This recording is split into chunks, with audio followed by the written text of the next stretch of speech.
What do you want me to say? You want me to say? I said, so, que lo Kentucky. Que lo Kentucky. No, so when I say que lo Kentucky, what are you supposed to reply? I don't know. Que lo Kentucky, fried chicken. Fried chicken. Fried chicken. Uh-oh. I think Roscoe's. Roscoe's. Ooh. Fried chicken. Yo. Shit. The way you said that, I got sold, dog. You can't see. You sound real Afro. Nosotros tenemos los negros detrás de la oreja. I got it. Uh-oh.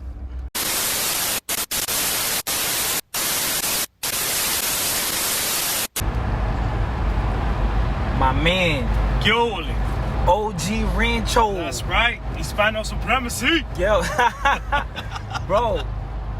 It's Fighter. It's Fighter, your man Fighter. Yeah. I'm out here from the East Coast. My Hispano fighter. Hispano fighter. Yo, people gonna start calling me Fighter Kunex, you know? Because you're kicking it with a white supremacist? Yeah. A white supremacist?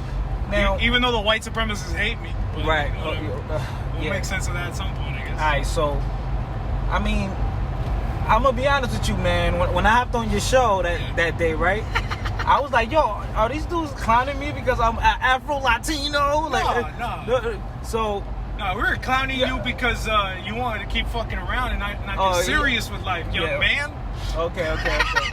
But not, but man, I heard the negative black jokes, man. Oh, what spot point one? Come on, you know there was a few. There was a few, bro. There was some ball busting, man. We bust balls. All right. If you were Mexican and you were more on the indigenous side, I'd call you an Indio.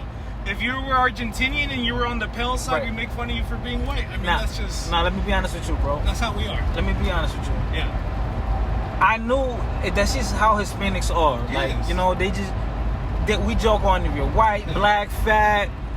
We got joke a gap in your teeth. Every bro. Yeah. Slightly cockeyed, whatever the fuck. So I don't take it. That's why I could joke with you and I could meet you up because our opinions are just our opinions. Right. So...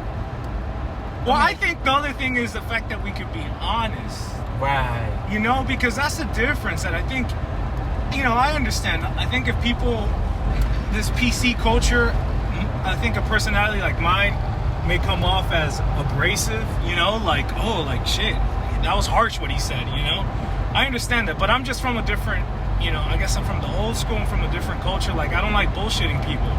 But the fact is that you're more comfortable with people who could be honest about what they think, because now you could actually build rapport.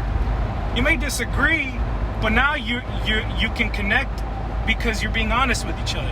Whereas there's people out there, you know, I won't name any names, but they lie to you. They tell you what you want to hear, and then you can never actually build a real relationship with them. You can never build rapport with them because, you know, they're going to hold their true opinions of you behind, you know? It's behind closed doors. It's like, you know, you could really see this with, like, the dynamic of, like, when Hillary Clinton and Trump were going at it.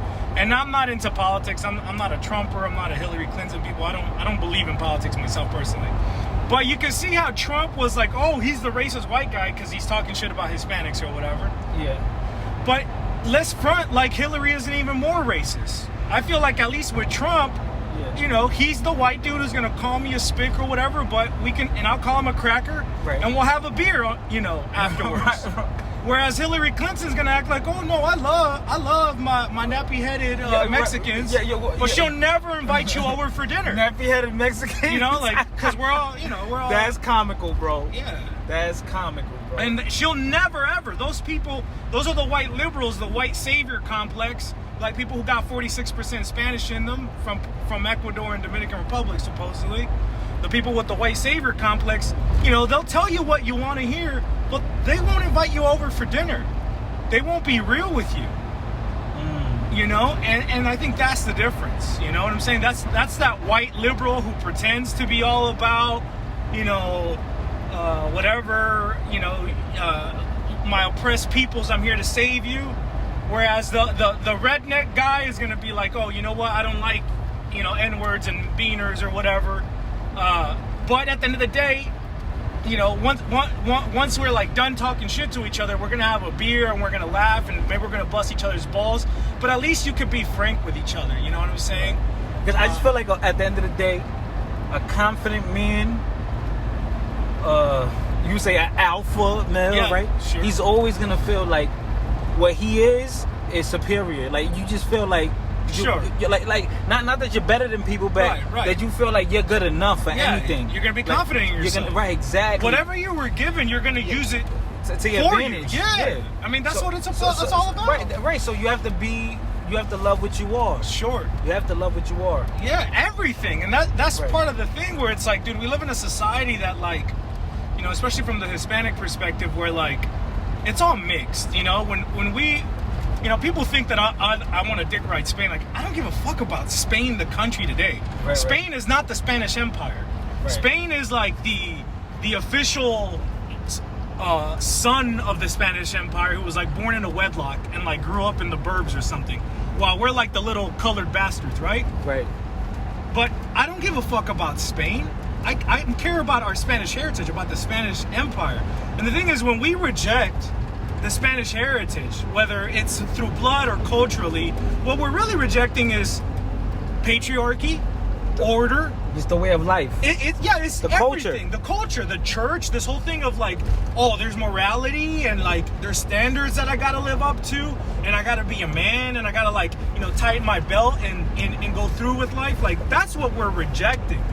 And we're just using our Spanish heritage as a scapegoat. Like the negative, just the negative side. Just looking at yeah, man. You got, as people, we just always have to get out of the negative, you know, negative things in life that can make us. They could deprive us of having a future of progression, of tapping into strength. You know right. what I'm saying? Like, no matter what, you know. And in Spanish, what do we say? No hay mal que por bien no venga. Right. So, you know, entendemos que en la historia cosas malas pasaron, tragedias pasaron, pero al fin del día es lo que nos hizo a nosotros. That's what gives you character sometimes. It's what created us. Right. It's the pain. What allows you and me to connect and go and pick up our Mexican brothers over here. And look, we may look slightly different from each other, but at the end of the day, there's a common bond in between us. There's a common experience. There's a common history. It's what unites us. And why are we going to, you know, throw shade on it or disrespect it? You know what I'm saying? We should be grateful for it, even if it came back, even if there was some bad attached to it. Because at the end of the day, whether we want to recognize it or not, who was the most alpha? Say we're all various degrees of three races, right? Right. Who was the most alpha? Who's the fuckers that built a ship out of wood, sailed into the unknown sea, and did all the crazy shit that they pulled off? I mean, you gotta respect that. It doesn't matter if they had light skin or dark skin or red skin. The skin color doesn't matter. You gotta respect what these men were able to accomplish. True or not true? And as we, coming from those men, to whatever extent, we should be able to tap into that strength so that we can build, you know, we can move forward. We can move into the future with it. And that's the thing. They don't want us to tap into that strength, because what happens when you tap into that strength, Doug? It's overwhelming. You know what I'm saying? We as mixed people, Hispanos, it's this whole concept of the raza cósmica, right? Where it's like we form like Voltron. It's like, you know, you can see it really well when we talk about women. You know, what do we like about la caribeña? You know, tiene el pelo y el color de piel de India, tiene las piernas y nalgas de una negra, y tiene la cara de una blanca. You see what I'm saying? Like, and if that works with women, there's the same combination you can come up with men. And that's who we are. Why should we not tap into that strength fully and all the roots that we have? You see, you got people like Andy who want you to be ashamed because you got African in you, and you got people like Radical who want you to be ashamed because you got Spaniard in you. But why should we be ashamed of any of them? Yo, Ratty, no shade, Ratty, but you're half white, like you're half Spaniard. He's literally whiter than me. I don't know my DNA, but I'm pretty sure it's not that high. Yo, now, but listen, you know what's funny? Like we said about opinions and all that. Behind the scenes, me and Ratty, Radical Latino, we just joke and we get along. Yeah, so do we. Right. He's a bitch, dog. Cause he doesn't. Got him. He's the dude that'll throw dirt on his homies to look good in front of the girls. That's Ratty. Cause I got calls with Ratty one-on-one, and Ratty's a nice guy. He's hunky dory. when we're not streaming. So, you know, but whatever. I accept Radical for all his flaws. You know, I understand, man. He's a traumatized child. You know, we all got our things. But bro, tell him where we going. So we're gonna go to Tijuana right now. We're gonna go pick up Chatstizo. We're gonna go to Tijuana, meet up with Monk, and then we're gonna go to an orphanage and drop off some clothes and some toys that I got the truck loaded up with. Yeah, so and then we'll kick it around Tijuana, man. Hopefully we'll be able to record an episode. Oh, we about to be lit, man. Yeah, guys, we're heading to Mexico, so stay tuned for the next video. Yeah. All right, peace. Peace.